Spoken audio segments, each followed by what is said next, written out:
அனைவருக்கும் வணக்கம். எனது பெயர் முனைவர் இரா விஷ்ணுபிரியா. தமிழ் துறை நல்லமுத்து கவுண்டர் மகாலிங்கம் கல்லூரி, பொள்ளாச்சி. வாகை தமிழ் சங்கம் நடத்தி கொண்டிருக்கின்ற மார்கழி திருவிழாவில் பேசுவதில் பெருமகிழ்வு கொள்கின்றேன். நம்மளுடைய மார்கழி மாதம் என்று சொல்லும் பொழுதே, மார்கழி மாதத்திலே திருப்பாவையும் திருவெம்பாவையும் திருப்பள்ளி எழுச்சியும் நினைக்காதவர்கள் இல்லை. இது போன்ற பாடல்களை பாடும் பொழுது இறைவனுடைய அருளை நாம் பெறலாம் என்று நம்புகின்றோம். அவ்வகையிலே நாம் பார்க்கக்கூடிய பாடல் இன்று திருப்பள்ளி எழுச்சியிலிருந்து இடம்பெறுகின்றது. திருப்பள்ளி எழுச்சியிலே 5வது பாடலை நாம் பார்க்க இருக்கின்றோம். இங்கு திருப்பெருந்துறையில் இருக்கக்கூடிய சிவபெருமானை புகழ்வதாக இப்பாடல் அமைகின்றது. திருப்பெருந்துறையில் இருக்கக்கூடிய சிவபெருமான், அதாவது அருவ வழிபாட்டுக்கு உரியவராக திருப்பெருந்துறையிலே இருக்கின்றார். அங்கு மூலஸ்தானத்திலே உருவத்தை நாம் காண இயலாது. ஆத்மநாத சுவாமியும் யோகாம்பாளாக இறைவியும் காட்சியளிக்கின்றார்கள்.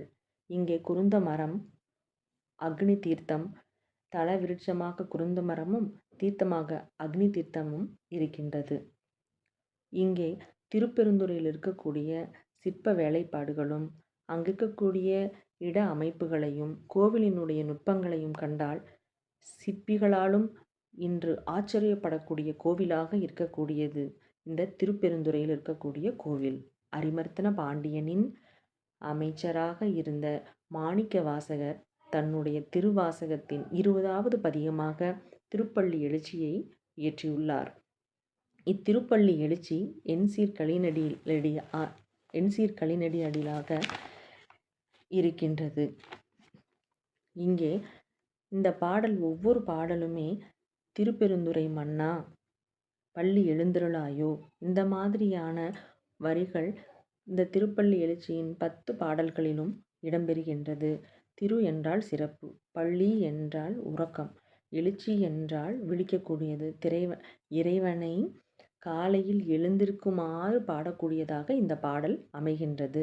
நாம் காலையிலே சுப்ரவாதம் பாடுகின்றோம் என்று சொல்கின்றோமே, அந்த வடமொழியிலே சுப்ரவாதத்தை தான் நாம் திருப்பள்ளி எழுச்சியாக கூறுகின்றோம். இந்த திருப்பள்ளி எழுச்சியை காலையில் பாடி இறைவனை எழுப்புவது மிக அழகாக இருக்கின்றது.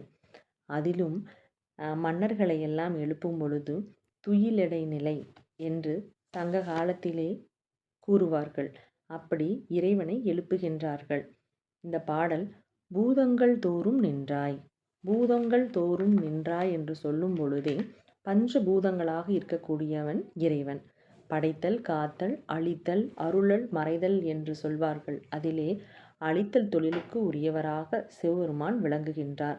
நிலமாக காஞ்சிபுரமும், நீராக திருவானைக்காலும், காற்றாக காளகஸ்தியும், நெருப்பாக திருவண்ணாமலையும், ஆகாயஸ்தலமாக சிதம்பரமும் நாம் பார்க்கின்றோம். ஒவ்வொரு பஞ்சபூதங்களுக்கும் ஒவ்வொரு கோவில்களை நம் முன்னோர்கள் கட்டி வைத்துள்ளார்கள். ஒவ்வொரு பஞ்சபூதங்களையும் நாம் நினைத்து பார்க்க வேண்டும் என்ற எண்ணத்தில் கட்டப்பட்டது. ஒவ்வொருளும் ஒவ்வொரு ரூபத்தில் இறைவன் காட்சியளிக்கின்றார். ஒவ்வொரு பெயர்களில், ஏகாம்பரேஸ்வரராக, அண்ணாமலையாராக என ஒவ்வொரு பெயர்களிலும் இறைவன் இருக்கின்றார். நிலம் இல்லாமல், நீர் இல்லாமல், காற்றில்லாமல், ஆகாயம் இல்லாமல், நெருப்பில்லாமல் நாம் வாழ முடியாது. நீர் தன்னுடைய நிலையிலிருந்து மாறினால் சுனாமியாக போய்விடும். நிலம் வெடித்தால் நிலநடுக்கமாக போய்விடும். காற்று சுழன்றாலும் தாங்க முடியாது. தூரத்திலிருந்து விலகி நின்றாலும் அதனுடைய மழையினுடைய தாக்கத்தால் நம்மால் வாழ முடியாது. இப்படி நெருப்பெடுத்து கொண்டாலும் நெருப்பினுடைய தாக்கத்தாலும் நம்மால் வாழ இயலாது. இப்படி பஞ்சபூதங்களிலும் கலந்திருக்கக்கூடியவன் நம்முடைய இறைவனாவான். பூதங்கள் தோறும் நின்றாய், இப்படி பஞ்சபூதங்களோடு இருந்து கலந்திருக்கக்கூடியவன் நம்முடைய இறைவன் என்று கூறியுள்ளார்கள். நிலம், தீ, நீர், வளி, விசும்பொடு 5ம் கலந்த மயக்கம் உலகம் என்று நாம் பார்க்கின்றோம். மண் திணிந்த நிலனும், நிலம் ஏந்திய விசும்பும், விசும்பு தைவரு வளியும், வளி தலைய தீயும், தீ முரணிய நீரும் என்றாங்கு 5பெரும் பூதத்து இயற்கை. நிலம், நீர், காற்று, நெருப்பு, ஆகாயம், இந்த 5ம் கலந்த இயற்கைதான் இங்கு கடவுளாக, அந்த இயற்கையை ஆட்சி செய்பவனாக, அனைத்தையும் அழிக்கக்கூடியவனும் இறைவனே, அனைத்தையும் ஆக்கக்கூடியவனும் இறைவனே ஆவான். அப்படிப்பட்ட அந்த இறைவன் யார் என்று சொன்னால் நம்மளுடைய சிவபெருமான். அந்த சிவபெருமானை போற்றுகின்றார்கள். பூதங்கள் தோறும் நின்றாய் எனின் அல்லால் போக்கிலன் வரவிலன் என நினை புலவோர் கீதங்கள் பாடுதல் ஆடுதல் அல்லால் கேட்டறியோம் உனை கண்டறிவாரை. போக்கிலன், நீ பிறப்பு இறப்பு அற்றவன். போகிற இடமும் இல்லை, வர்ற இடமும் இல்லை, பிறப்பு இறப்பு அற்று இருக்கக்கூடியவராக இருப்பவர் நம்மளுடைய செவ்வெருமான். பஞ்சபூதங்களிலே கலந்திருக்கக்கூடியவராக, நிலையாக இருக்கக்கூடியவராக விளங்குகின்றார். பிறப்பு இறப்பு முதலும் முடிவும். நான் பிறந்த டேட்டு எனக்கு தெரியும்.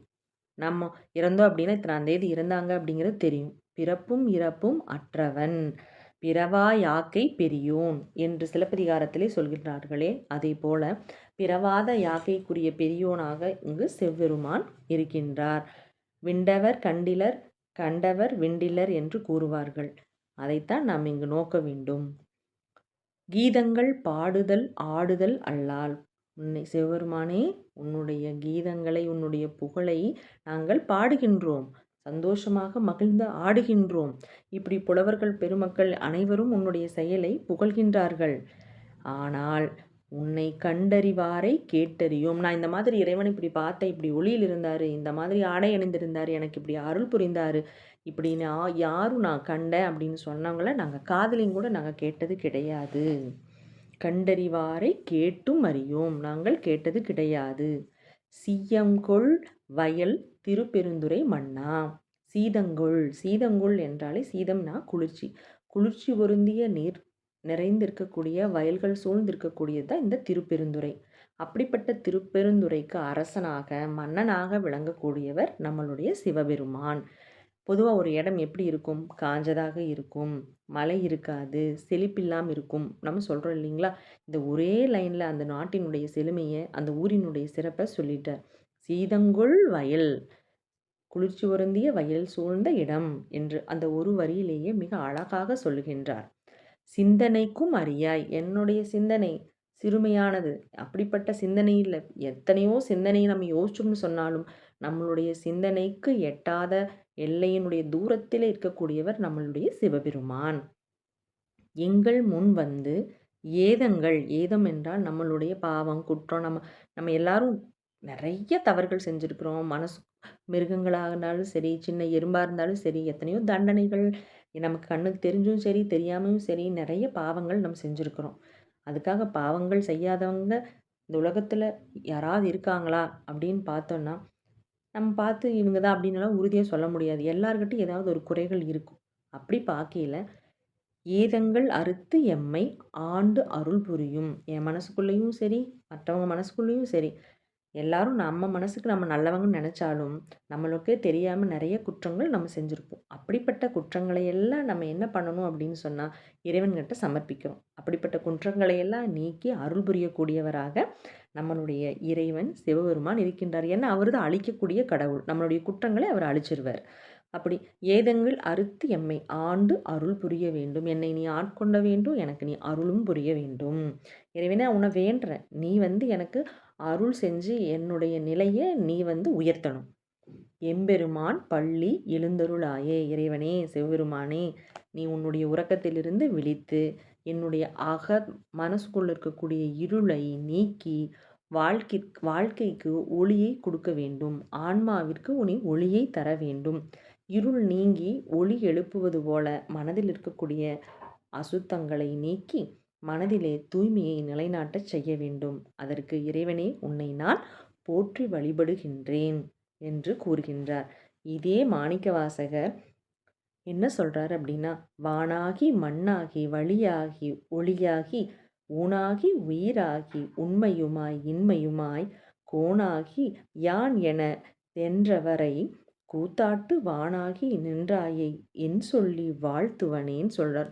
நான் உன்னை எப்படி சொல்லி வாழ்த்துறது? ஊனாக இருக்கிற, உயிராக இருக்கிற, உடலாக இருக்கிற, எல்லா பொருளாகவும் நீ கலந்திருக்கிற, நீ இப்படிப்பட்டவன் தான் அப்படின்னு சொல்லி நான் உன்னை என்ன சொல்லி வாழ்த்துறது எனக்கு தெரியலையே அப்படின்னு சொல்லி சொல்கிறார். இப்படி இறைவனை நம்ம வாழ்த்த முடியுமா? முடியாது. ஆனாலும் இறைவனே, நான் உன்னை வாழ்த்துவது எதற்கு? நான் பிறவி துயரை அடையாமல் இருப்பதற்காக. இறைவனே, நீ என்னை ஆட்கொண்டு அருள் புரிய வேண்டும். என்னை உன்னுடைய இடத்திலே வைத்து எனக்கு அருள் கொடுக்கும் பொழுது நான் அந்த நிலையை அடைவேன் என்று கூறுகின்றார். மிக அருமையான பாடலாக சொல்லுவாங்க இல்லைங்களா, திருவாசகத்திற்கு உருகார் ஒரு வாசகத்திற்கும் உருகார் என்று. அவ்வகையிலே மனமுருகி பாடிய இந்த திருப்பள்ளி எழுச்சியை மார்கழி மாதத்திலே நாம் தினந்தோறும் எடுத்து படித்தோம் என்றால் இறைவனினுடைய அருளானது நமக்கு கிட்டும். அதே சமயத்திலே மனசில் இருக்கக்கூடிய குழப்பங்களும் மன சஞ்சலப்படும் பொழுது நிம்மதி இல்லாமல் மனம் ஏதோ ஒன்றை தேடிக்கொண்டிருக்கின்ற சூழலில் அதை விலக்கி அமைதி பெறும், சந்தோஷத்தை கொடுக்கும். வாழ்க்கையில் உயர்வை அடையலாம். திருப்பள்ளி எழுச்சியை பாடுவோம், பயன்பெறுவோம். நன்றி.